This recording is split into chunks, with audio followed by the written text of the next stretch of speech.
Welcome to the Blueprint Podcast, where we throw out the old blueprint so you can become who you were always meant to be. I'm your host, Jason Smith, and if you haven't already, make sure you click the subscribe button and share this podcast with your friends on social media and tag me in it at JBirdFit. Today, I have a very special guest for you, Tanner Chidester. Tanner is a self-made entrepreneur and founder of Elite CEOs, where he helped thousands of business owners scale to 6 and 7 figures. Starting out in fitness coaching, Tanner cracked the code on online marketing and built a multi-million-dollar empire, mastering sales, systems, and social media growth. His journey is one of relentless adaptation, growing from broke college athlete to powerhouse in the online business space. In this episode, we dive into his evolution, the biggest lessons he's learned in scaling multiple businesses, and his take on where the industry is heading next. Tanner Chidester, welcome to the Blueprint Podcast. Yeah, thanks for having me. I'm super excited to be here today, so appreciate it. Yeah, really glad to have you, man. I've been following your content for years at this point, and I've seen you go from the supercar guy into who you're becoming right now, which there seemed to have been a massive shift in the way that you've been operating. And I'm curious to learn more about what that shift has been and what prompted that for you. Yeah, wow, that's a great opening question. When I was young, I grew up in a big household. My dad was a teacher. My mom stayed at home. There wasn't a lot of money, and so I had a massive goal to make a lot of money. It really wasn't very selfish. I guess it was selfish, but I just wanted to have stuff that I wanted when I needed it. And we grew up, we were on a budget, things were tight. I had to get a scholarship to college to go. I had to work to get a car. There's just a lot of stuff that we couldn't have, not because my parents maybe couldn't, but it's just, hey, we have 7 kids, dad's working his ass off. Like, you guys got to make stuff happen or you're not going to be able to go to college and stuff like that. So I had a goal to make a lot of money. When I finally made a lot of money, I had a red Lamborghini picture on my computer and on my wall when I was a kid. That was like the car I wanted. And it just really represented wealth. It wasn't anything in particular. So I got a bunch of cars. I moved into Thousand Museum, which is actually right across the street, where the Kardashians will be there. David Beckham lives there. Grutmans live there. Very wealthy people. The minimum, I think, to live there is at least 30 grand a month rent if you're renting. At that point, I thought I had made it. And I had a big party, and I still remember to this day, I was so stoked because I had hit $1 million in a month. It took me about 18 months to get there. And I sacrificed everything. When I say I sacrificed everything, just normal stuff that you take for granted, just very nerve-wracking. And I remember a guy showed up. I don't remember his name, but he showed up, and it was just a random person. And you start having a party, and all these random people show up. And he said, "Hey, dude, is this your place?" I said, "Yeah."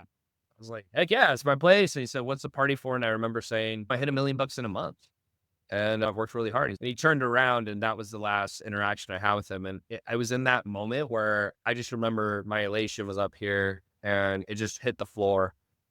And I think it hit the floor because I realized in that moment, nobody cared. And I had sacrificed everything to get to that point. I'd given up everything, friendships, dates, like anything you could think of. It was like, if it wasn't business, it had to go. And that hit me really hard, and it had me reflect on my life pretty deeply and what's the meaning of life. And I realized, hey, if I hit $1 million in a month and 99% of people won't reach that and they're not impressed, then what hope does that have for Elon Musk, for Mark Zuckerberg, or these other people? There is none. Like, they probably don't care what they're doing either. So I went through that phase, and then for me, I realized that because the money wasn't going to fill this hole or this void or make me feel fulfilled, I wanted to go a different direction, and I wanted to make it about becoming the best I could be. And there's nothing wrong with cars and then the finer things of life. I just think for me, it got boring after 6 months. And particularly where I live in Miami, it actually makes my life worse. Like, I live in the heart of Miami, so Uber is more convenient than a car. Like, a car, it's go through the garage, try to find parking, all this stuff. Valet comes in, messes it up. So I did what I thought I was supposed to do, and to each their own. Like, if people like cars, great, but I started to realize that for me, like, I wanted freedom, and I wanted to personally develop. So to me, not investing in stuff that owns me, where I have to be a slave to it or pay for it, and just having a lot of cash, but having the freedom to do what I want when I want. And then I like growing businesses now because it helps me develop as a person. If you have a staff of 100, you have to be a better leader than if you have a staff of 10. If you make $1 billion, you have to be smarter or you have to drive harder than if you do 100 million. So it's not about the numerical number at this point for me. I just want to leave everything on the line. So when I die, I always think about, if someone else lived my life, would they have gotten more out of it? And when I think of that, that really helps me push, because yeah, there's days I feel like everyone else, like I don't want to work. I'm actually pretty tired right now. I've been working crazy hours the last 2 weeks. I've had a concussion. We could talk about that, been a concussion protocol. But like at the end of the day, when I look back and I feel good about what I've done, it's like I'm pushing to be the best version of myself. And if I fail, that's okay. Failure, I think regret stems from lack of effort, not failure. So sorry, that was a long blown question, but that was a good question. So No, that's really good. I love the lesson in there, in that there's always going to be someone that's doing better than you. And that can leave you feeling deflated, but it's actually something that should inspire you, because now you're always going to be reaching for something more or something greater, knowing that you have more in the tank, that you have more to give to the world. And so focus on becoming the best that you can be, and be sure to stack your wins and take inventory along the way. yeah, that was a moment. That was the moment for me where I realized, and I think even the bigger lesson is that nobody cares. So doing things to impress other people, whether ultimately, like even if it's cars or it's things like, they don't really care. They want one probably. So it's not they care so much about you. They just really want that thing. And so again, I just started to realize that doing things to impress, it wasn't even that was my goal. It's just I got all these things and I wanted validation, and I didn't get the validation I was looking for. And I started to realize, hey, if I'm just doing things for other people's validation because it quote unquote is pointless, I need to start doing things for myself or what I thought my purpose was. And that took me through, I guess you could say, I don't know, a pretty rough path trying to figure that out, because when I started realizing it didn't matter, I started questioning everything I was doing. I didn't know if I was going down the right path or living the life the right way. Now, you've built and adapted multiple successful businesses over the years. I'm curious, looking back, what's a strategy that you once believed or swore by that today you've completely changed your mind about? Ooh, that's a man, you've done your homework. I love these questions. I think the biggest thing is just a shift in mindset in business. So I was brought into the internet marketing world because that's what my mentor told me to do. And I was broke. I didn't care. I was like, yeah, sure, I'll do Now, fitness you coach. started with fitness, right? That's right. But as I've been in business longer, I started to realize, and after I've done interviews with 30 very ultra high net worth people, the lowest person had sold their company for 40 million. The highest was 4 billion. So these are very wealthy individuals. And I started to realize the common trend was that most of them had built different types of businesses. So internet marketing, I would say you can make a lot of money. You can become a multimillionaire, 100%, right? Coaching, consulting, whatever you want to call it. But you're not going to become a billionaire because it's not built for that. And that's probably the biggest thing I've shifted my mindset on, is when I started, I remember my first 2 clients hit 10K in 30 days. And I was like, oh, I'm going to be a billionaire. Part of it was luck. Part of it was they were really good students. Like after them, I don't think I had another student like them for 50, 60 students.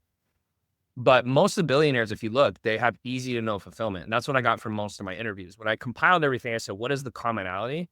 They have easy to know fulfillment. So typically those industries, there's only 3 industries that I usually see it in. It's private equity. So you're buying up businesses, right? And you're combining, right? Hedge funds, because no matter how much money you get it, the same strategy works over and over. So if you have 100 million people invest their money, it doesn't really change fulfillment. It's just more money. Or tech, right? And this isn't to say you have to go down those paths, but what was interesting to see is in the venture capital world is that there's great ideas, very poor execution. I think I could go be COO in any company, like because I have so many skills. In this world, the internet marketing world, typically in terms of offers, it's not as good of offer, great execution. And it's not that it's scammy, right? There's an 80-20 rule. So part of it is like people hire a bad person and they're like, oh, the industry's scammy. But it's because as soon as someone gets information, it's no longer valuable. So the business that is really valuable, that sells for billions of dollars or hundreds of millions, it has to be valuable over and over again without a lot of extra fulfillment. So that's why software, if it does the same thing month after month, it's a valuable business. Or hedge funds, right? If they're making you money every month, like you'll keep investing. Or what was the last one? Private equity, like buying good businesses with great CEOs. So that's the biggest shift, to be frank. And so as I'm moving into other businesses and I'm starting new ventures, that's the direction I'm headed based off what I've seen. No, I love that. You have to be open to evolving within your own business and looking for alternative sources of income to make everything sustainable over long periods of time. It's one thing to have this goal and this dream because you want to coach people, you want to help them. Obviously, that feels really good to be able to do those things. But you're right, it's few and far between the clients that you get that really excel because they're willing to put in the work and to put in the effort.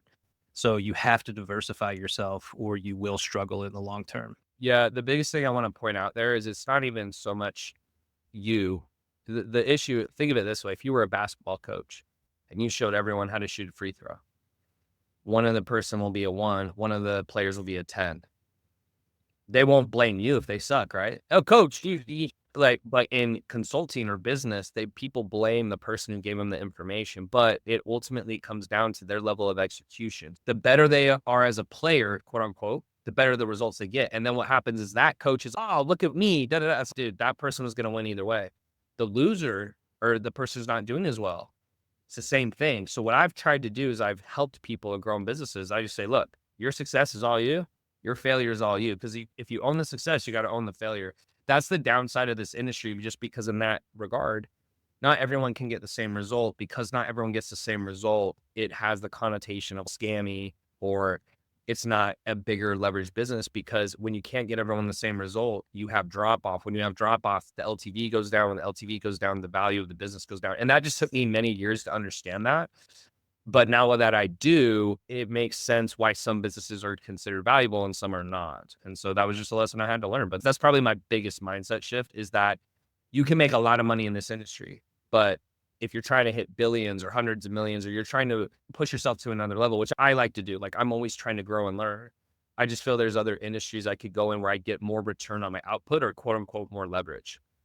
No, that is one thing I admire about you is the fact that you put out your willingness to learn and you throw it out there on social media as well. The fact that you collaborated with Hermosi on a podcast and you were talking to him, but then you also took his latest book and broke it down into notes and then presented that out as well, which I think was an awesome guide for people that are looking to improve in certain areas of their business. So that type of stuff speaks volumes to the type of person that you are. I appreciate that. End of the day, you can have a lot of success, but as you get in higher level rooms, you just see people at different levels. And I can't remember the rule. I think it's the Dunning-Kruger effect, but in reality, if someone is really stupid, they think they know a lot. The intelligent individuals realize how little they actually know, because when you go deep in a topic, you just realize there's so many layers to it. And I even learned that in engineering. I was taking a math, I think it was, I don't even remember what the math was called. It was 4 maths above Cal 3, and it was all letters. There's no numbers. I'm like, I don't even know why this is a math class, but I started to realize, I said, man, if this is only in engineering, imagine how many other topics are out there. So I've just always been a voracious learner. And I think what I've seen too, as a caveat, is businesses go out of business because they won't evolve. It's Yeah. because what worked 6 years ago does not work as well today. And now that I'm in business 7 years, I've actually seen a couple cycles of that, and I've made a lot of money, and I've also had tough months, et cetera. So I've started to see, oh my gosh, if you don't pivot, you'll die. And so it's fun because it starts to show you have to become a different person to continue to succeed. Because if the person who's willing to pivot does, and other people won't, you'll beat them. And so again, I really think business is disguised as a wealth vehicle, but it's really one of the best vehicles for personal development out there, in my opinion. Yeah. And that's the key to life in general is you have to show up for yourself and actually do the work and become who you're capable of becoming. And that means that you have to be willing to self-educate. And if you're not willing to do that, you will continue to suffer for the rest of your life. Yeah. 100%. So I did outsource a couple questions because I have some friends that are in the fitness space. So many entrepreneurs burn out trying to do everything themselves. At what point did you realize that you needed to remove yourself from certain roles? And how did you do that without losing control? Yeah, that's a great question, because I was a psycho. So I'm actually one of the people who pushed that theory to the limit. I was doing $50,000 a month pretty much on my own. I was doing all the messaging, all the sales calls, all the fulfillment, just 16. I would just sleep, eat, and then get up and work. I cut out, and it was like not healthy. Yeah, it's Area. not. Yeah. at the time. It was very unhealthy. That's But where I'm at. I just I wanted money so badly. I was just like, I'll sacrifice everything. So once I realized, I said, I cannot work anymore, it became very apparent, oh, this is why people hire. Like, I have to. Yeah. And so for me, it was around 50,000 a month, but I was working insanely long. For the average entrepreneur, I would say 20 grand a month is where they start to have some limitations. Usually from there, you'll hire in some type of account manager to do fulfillment. Then you might hire in some setters to do lead generation. And then once you hit 100K, you can hire in a sales rep. And to be honest, I was just talking about this on a podcast earlier. The best business for most people who are listening to this with the least amount of stress and the most profit is around 100K a month. Because at 100K a month, you're taking home 60 to 80 grand, unless you're doing something super dumb. And you only have 4 to 6 team members.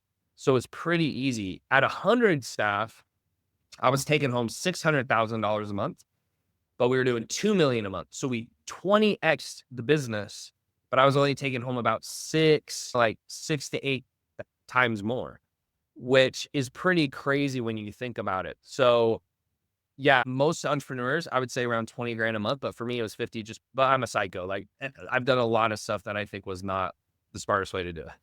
Yeah. No, it's so funny because that's where I'm at right now, where I've taken it as far as I can possibly go. And now I've hit that upper limit and it's just not where I want it to be. But we can talk about that later. When it comes to making high stakes decisions, whether in hiring, investments, or business pivots, what's your personal decision making framework? How do you build out your decisions? By the way, I hate to keep saying it, but these are stellar questions. So I appreciate it. amazing job on these We questions. get time with somebody like you. You have to do your homework Well, and show sure. up for Yeah, it. So yeah, because I get a lot of questions, but these are, you can tell you put a lot of thought into it. So good job. Yeah. So there's two things.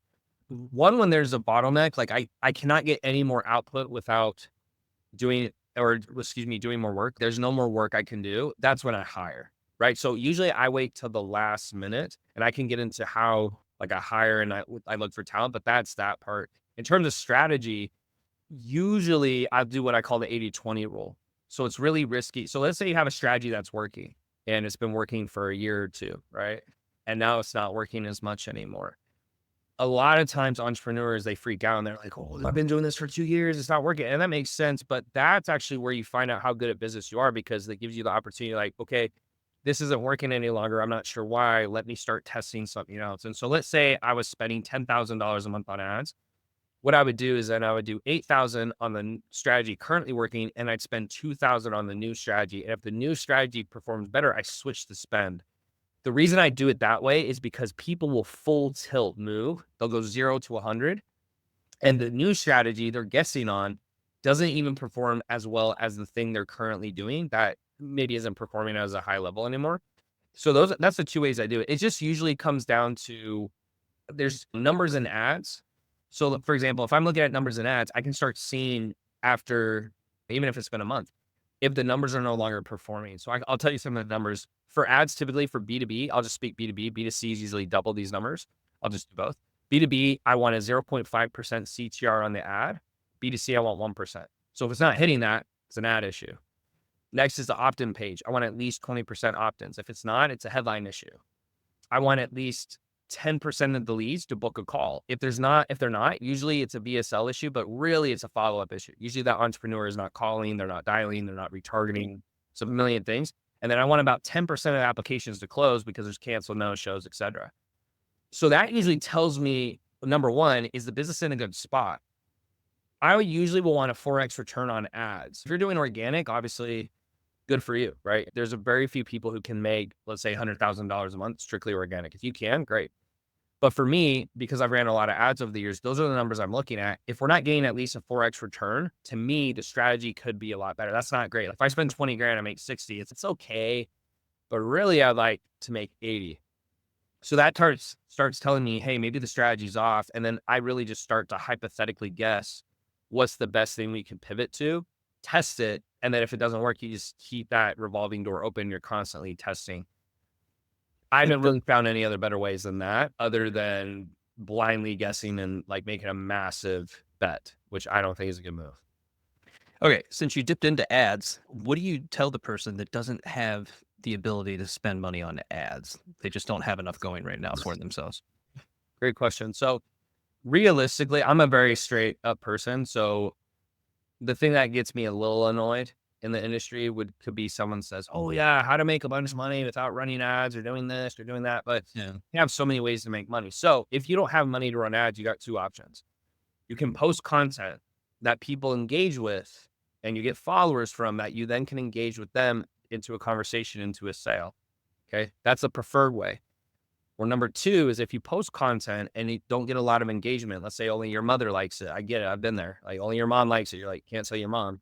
Then you have to do what's called cold outreach. So the reason, if you think about it, the only downside of that is like in consulting, if I'm trying to sell someone, I say, hey, I have to do cold outreach. That is not sexy. That's not what most people want to do. But in that situation, that might be all you can do. So when I started my business, the first thing I did is I hit all my followers, engagers, likes, comments, and until I ran out. Like I hit them all. Once I ran out, I started doing cold outreach, which is harder. But if you can get a stranger to buy your stuff, like you're good to go. And then I went into ads after that. So if someone doesn't have money for ads, I first will say, hey, hit your lowest hanging fruit, followers, comments, likes, etc. Post content, try to get value. There's three kind of pillars of content I try to follow. It's either case studies, right? So client results, value, and a little bit of lifestyle.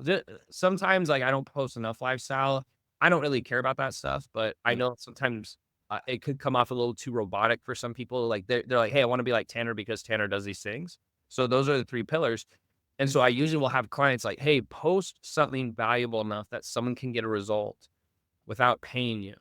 And if you can do that, usually will lead to conversations and trust to where they will pay you more. That's really the only way.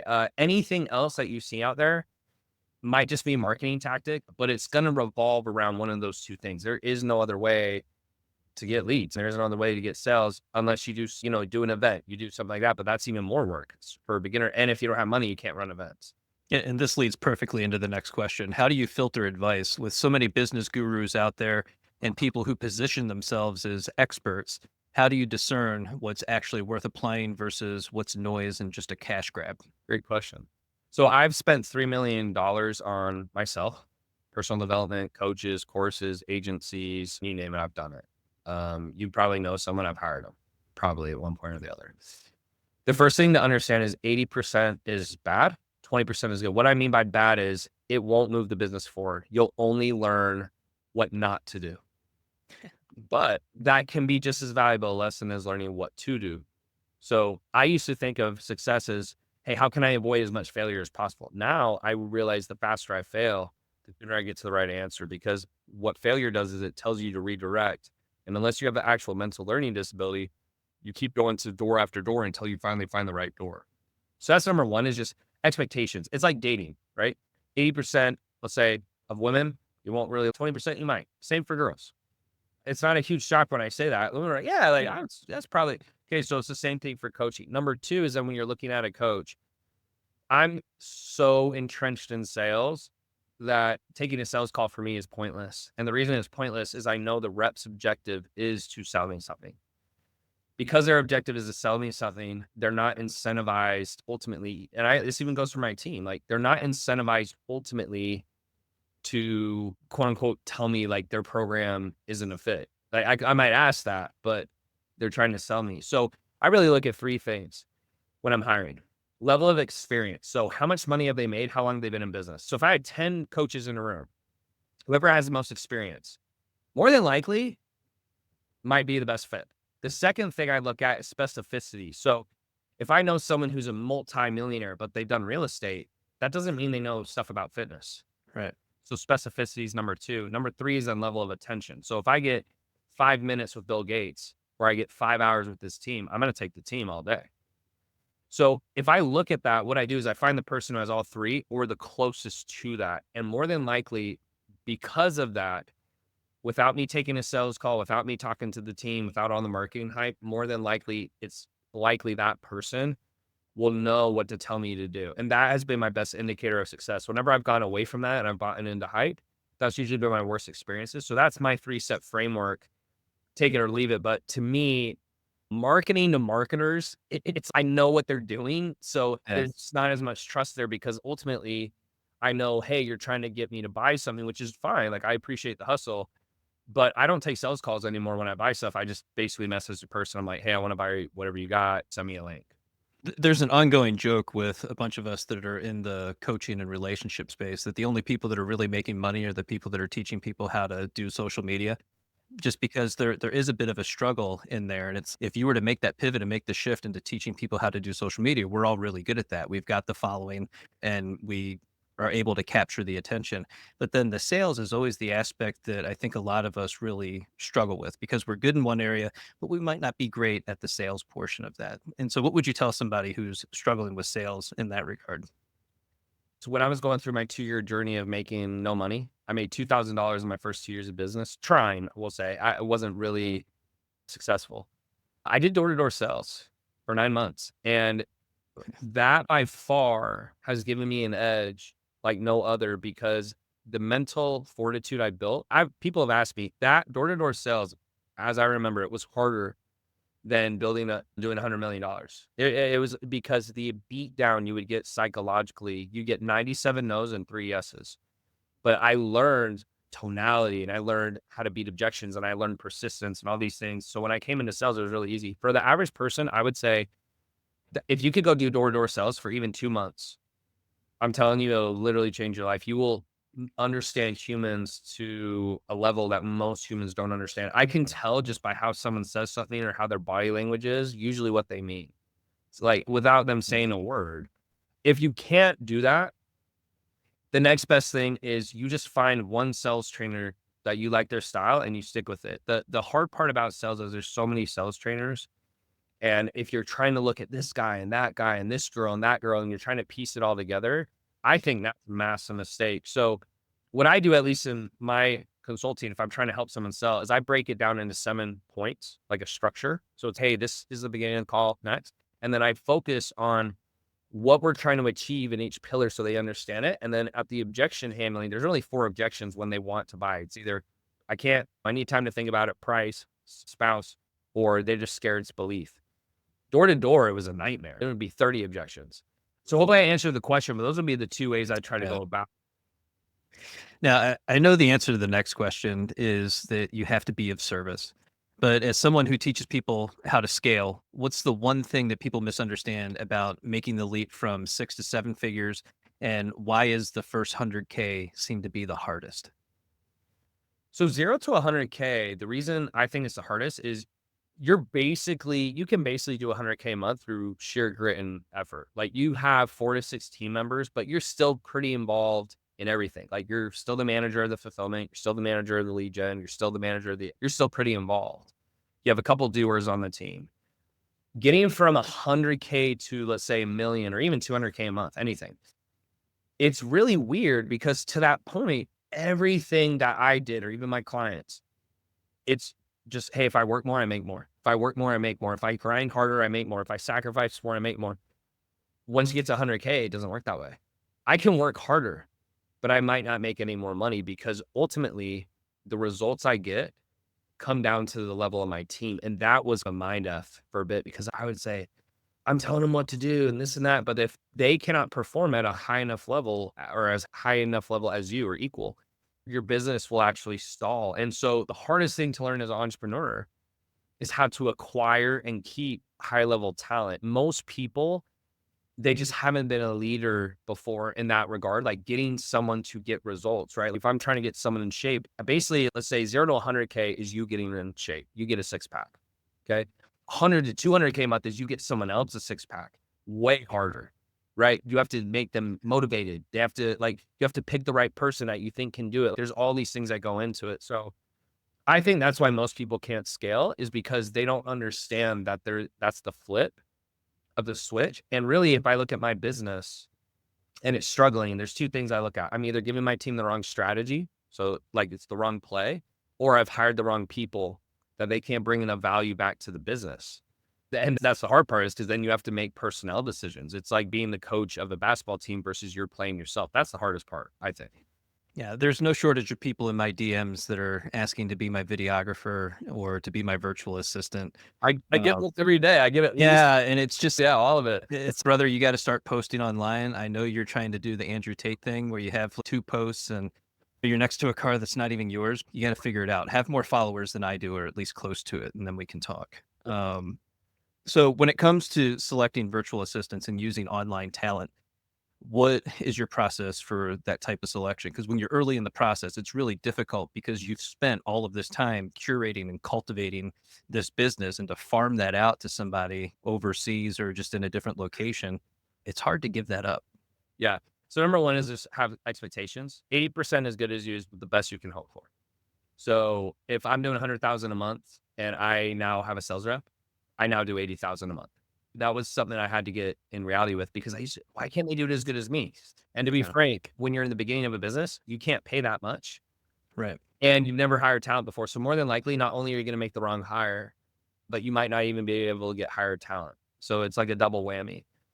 Once I understand that, then I make sure I don't have unrealistic expectations. So for example, if I just want a VA to do outreach for me, just start messages, I can get a $3 VA from the Philippines, pretty simple.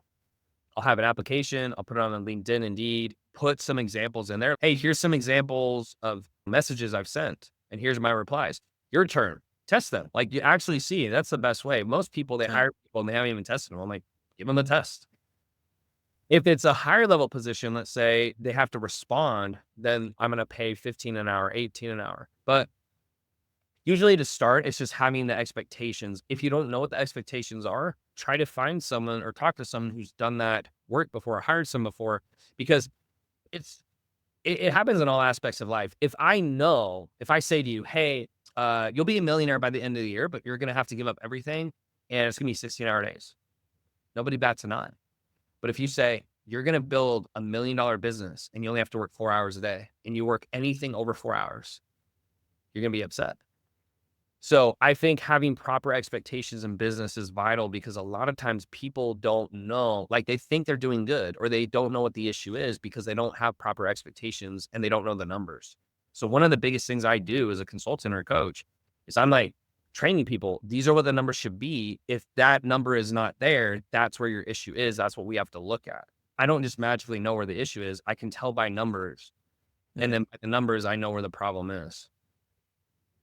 I'm gonna have to get a virtual assistant. I don't want to. Yeah, it just depends what you have them do, but either if they're not client facing, usually that's okay in the sense if they make a mistake, not a huge deal, or if it's just grunt work. So grunt work to me is if your goal is to send 100 messages a day, like to strangers to try to get them to buy your services, you expect 10% replies. Well, look, if you do the replying for 10 people, that's the most important part, but it's way less work. The outreach itself, that's probably 5-6 hours of work, right? Yeah. And so I always try to also, if it's a lower level position, just hire out the grunt work, like stuff that, for example, like even a video editor, not that video editing isn't hard, it's not a good skill. It's just that besides my main content manager, we have a lot of cheaper editors because if I can get the same result for $1,000 a month versus 3,000 a month, that means we can have 8 times the staff to move content production quicker. It just comes down to like how much skill is needed for the position. Yeah, there's also a shift in mindset here with doing high ticket coaching or having a high ticket item available to sell and recognizing that, yeah, you're going to put in a ton of work just to get those two high ticket items, just to get those two clients. But then if you can do that and repeat that month after month, like you're actually doing okay. And you have to shift your mindset around that. I think we get stuck on some of the lower cost items because it's repetitive. You can do it quickly, and you seem to get a lot of response from that. It's a $97 item, but it's the wrong client at the end of the day because that's not the same person that's going to purchase the higher ticket item.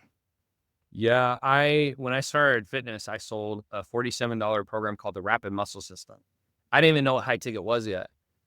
But the way I tried to sell it was I would message a couple people and, I'd send them a link or I have a link in my bio and I thought I'd get rich that way. And after 2 years, I made $2,000 and the $2,000 was from that. When I started selling high ticket, all of a sudden I make a $3,000 deal and that was more money than I made in a month. And realized very quickly, I said, oh my gosh, I only need a couple of these people to buy. And it changes my life. Meaning I was at 3 grand a month of income, and then I went to 10 grand a month. So that was 3 times what I was used to. So now I could hire staff, I could run ads, I could be more aggressive. High ticket, it's not that I'm not hell bent on high ticket. It's just if you don't have a big audience, usually low ticket is not going to get you where you want to go, especially if it's a big number. Because if you have to sell a $97 program, you have to sell 1 million of them to make any money. Yeah. So for the average person, if they don't have a big audience, they don't have a big following, they're pretty new. Ironically, high ticket is actually easier to sell. And I didn't believe it at first. I remember my first coach I had, he said, hey, sell your fitness software at 1,500. Stop selling this $47 nonsense. I said, bro, I was like, if I could sell at 1,500, I would have done it already. Roll it, buy that. And he just said, just try it. I was like, in my head, what do I have to lose? And I remember I was having some phone calls, and I closed a couple deals, and I said, oh my gosh, there's people who will pay me 2 grand, 3 grand. And that changed. It was like finding out there's other human beings alive or something. And I thought I was the only one. It completely shifted my perspective on price points and offers and how to start a business, to be honest. Yeah, it's a shift that I've only come into recently because I've been selling those low ticket items, but you get to the point where it's okay, it's time to grow. Should I stay or should I grow? The answer is always grow. And so what's the next step? And that's it. But it's that perception of the value that you're actually offering. You could offer the same thing at $197 and people are going to be like, never mind. I'm just going to skip that. But you offer it for 2 grand. Now all of a sudden they're paying attention to it because they're assigning value to that actual product. And to me, that's crazy. But at the same time, that's the psychology of selling, I guess. It's perceived value. Ultimately, like when you make a sale, it's not actual value, it's perception. So if you can perceive that they're going to get a lot, you can actually sell a pretty terrible product to make a lot of money for a while until the word gets out that you suck. Yeah. You suck. Yeah. Make sure you have the value, guys, please. Do everybody a favor. Now, there's a lot that you talk about in terms of like personal branding in today's world. How do you separate the real you from the business you while you're also staying authentic? I've watched your content for a while, and it seems like you've been shifting your content style lately, and I enjoy it. You did a morning routine thing that I thought was funny, so that was good. I like seeing that shift. Yeah. So I'll just be brutally honest. Like, I don't have content 100% dialed in like I do business. I think content's a completely different beast. Being a creator is completely different than being a business owner. Business owner is like metrics and all this other stuff. Technically, content is too, but you don't really know what's going to work. Even if you get advice from a consultant, like you could throw content out there and it just doesn't work. So my strategy with content is we've hired different consultants and I've been in different programs and stuff like that. Like I'm just doing the best I can. And if it flops, if it does well, great, we'll keep pushing on it. But I'm just trying to have a growth mindset, meaning I'll either learn what not to do or it'll take me longer to get there and I'll appreciate it more or something will pop off. We changed our YouTube strategy recently and one of our videos will hit 100K views, which is pretty good. That's good. Or that I haven't had a video for 5 years prior hit that. I haven't taken it as seriously as I have now, but I think in terms of content, you're bringing it back to being authentic. Don't post anything that just ultimately like, you're not really into. So for me, I'm not into the car stuff as much. Like I like cars, but just not as much as other people. Or I'm not like super flashy. Or I guess I don't want people to know me for that. So what I do is I try to first lead with value.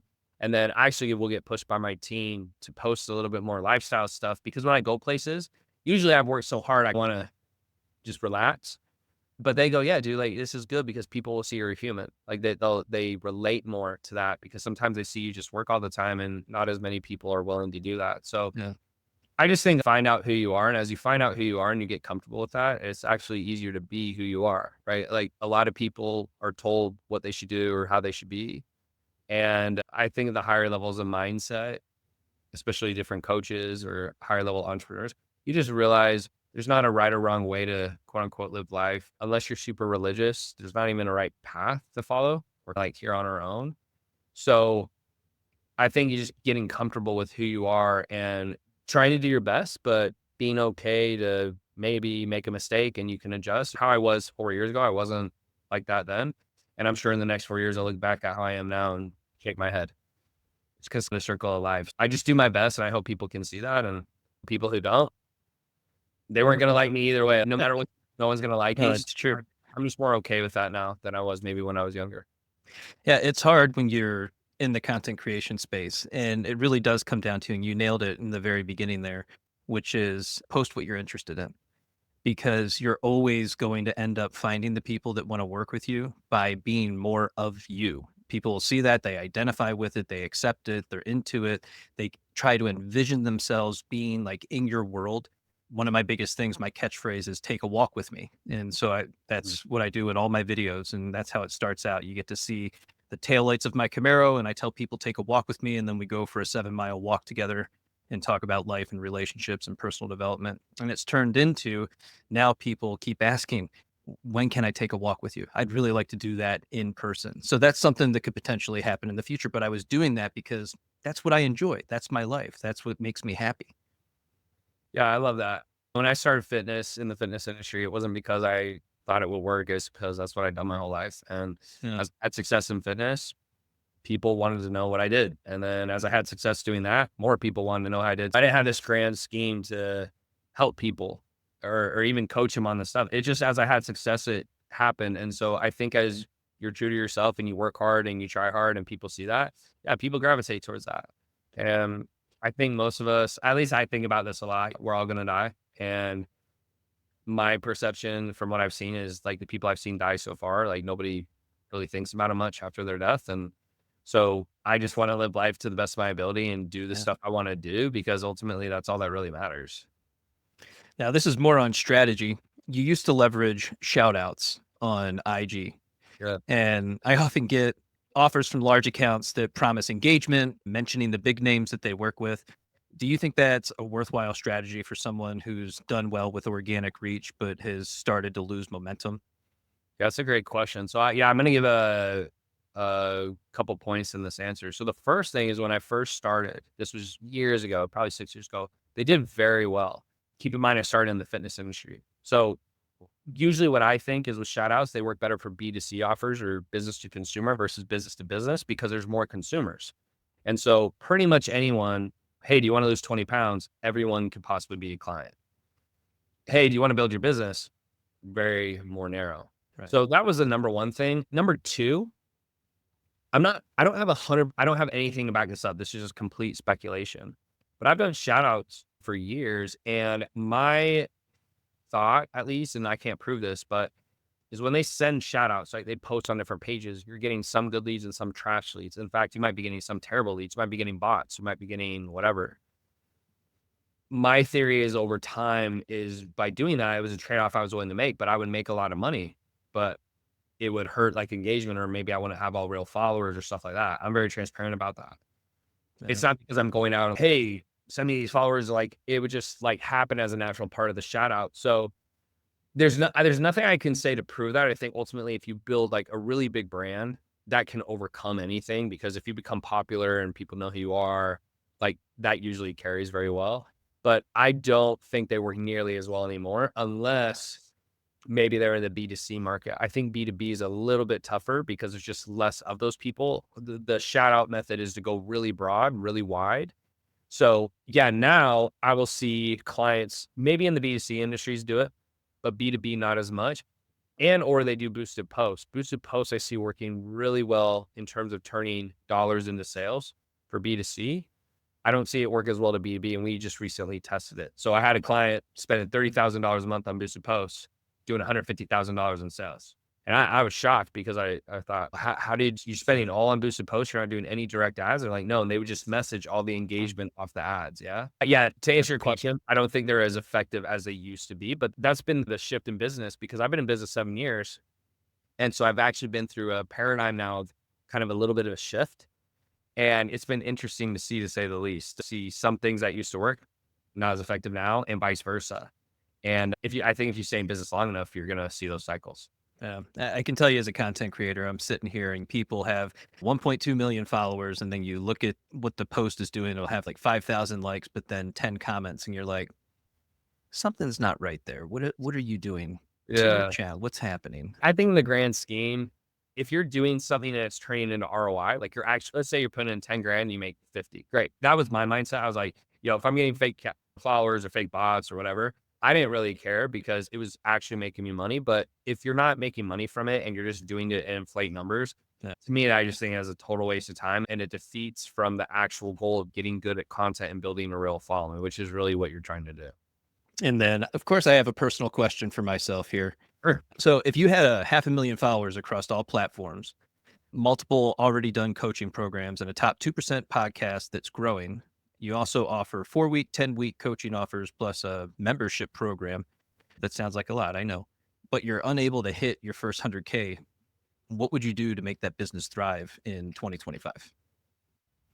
Yeah, so I'd have to audit it, but the first thing I would look at is when I audit a client is I look at what's your client acquisition strategy. And then once I see that, so say, hey, I get people who inbound, I DM them, I'd start checking and auditing that process to see if it's a skill issue. That's number one. Is it a sales issue? Is it a messaging issue? Is it the client acquisition issues? That's the first thing. The second thing is once that's done and it's okay, it's not a skill issue, whatever, or it is, then I look at the strategy itself. So ultimately, if you're trying to get to 100,000 a month, you have to make, let's say, 10 sales. Let's say it's at 10K. You have to make 10 sales a month. So we need enough leads to get 100 calls. So if you're not getting enough leads to get 100 calls, like it's very obvious to me, it's okay. So we can either increase organic traffic or we can increase paid traffic. More than likely, if you're already doing organic pretty consistently, you're probably not just going to post and it's, oh, I magically blew up and I got 100 more clients. So then that's where you go into paid ads. That's usually what I start with. So actually, when I get clients, I have a client intake form. They fill it out. I look at that and that usually tells me where the bottleneck is because like in short, if you're trying to make more money and you're not, you need more sales, which means you need more calls, which means you need more leads. And so usually it's either you have enough already, but it's a skill issue, like I said, or you're just not producing enough leads. In that case, we need to figure out, okay, how can we produce more leads for this person?